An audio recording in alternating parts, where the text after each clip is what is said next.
এবং আমাদের বিষ্ণুপ্রিয়া মণিপুরীদের একটা সংগঠন রয়েছে লংগিরি সংগঠন।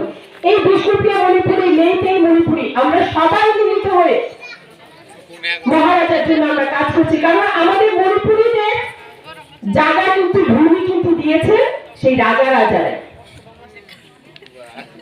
পাট্টা দিয়ে মণিপুরীদের বসতি স্থাপন করিয়েছেন ত্রিপুরা রাজ্যে সেই মহারাজারাই।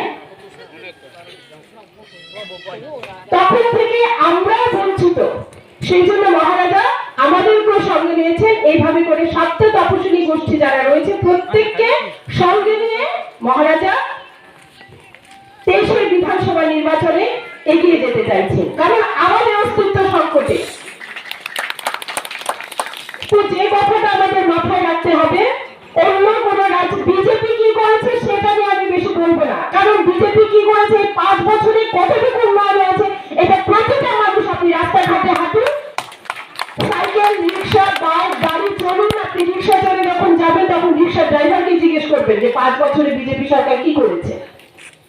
আমি যখন গাড়িতে যাই, গাড়িতে যখন বসে আমি চুপ মুখ বন্ধ করে বসে থাকি, মানুষের কথা শুনি। বিজেপি সরকার 5 বছরে কি করেছে এটা প্রতিটা মানুষ জানে। আপনি সাধারণ মানুষকে জিজ্ঞেস করে, মুষ্টিমেয় কতিপয় লোক ছাড়া বিজেপি সরকার কোন প্রতিশ্রুতি পালন করেনি। বিজেপি সরকারের 5 বছর এই মোট শিক্ষিতের সংখ্যা কতটা শিক্ষিত মানুষ আছে বলুন ত্রিপুরার আছে? খুব একটা বেশি নেই। এই ইলেকশনের আগে কিছু দেখে চাকরি দিয়ে মনে করছে ভোট বৈতরণী পার হয়ে যাবে, কিন্তু প্রতিশ্রুতি দিয়েছিল আমাদের যারা অধিকাংশ জনগোষ্ঠী অর্ধশিক্ষিত, অশিক্ষিত যারা, ওদের জন্য বিজেপি সরকার কি করেছে? কোন কোম্পানি, কোন ইন্ডাস্ট্রি, কোন কিছু করেছে? কিচ্ছু হয়নি, কিচ্ছু হয়নি। 5 বছর যে কিভাবে বিজেপি সরকার কাটিয়ে গেছে, শুধু নিজের উদারপূর্তি করেছে, নিজের ব্যক্তি স্বার্থে রাজনীতি করেছে।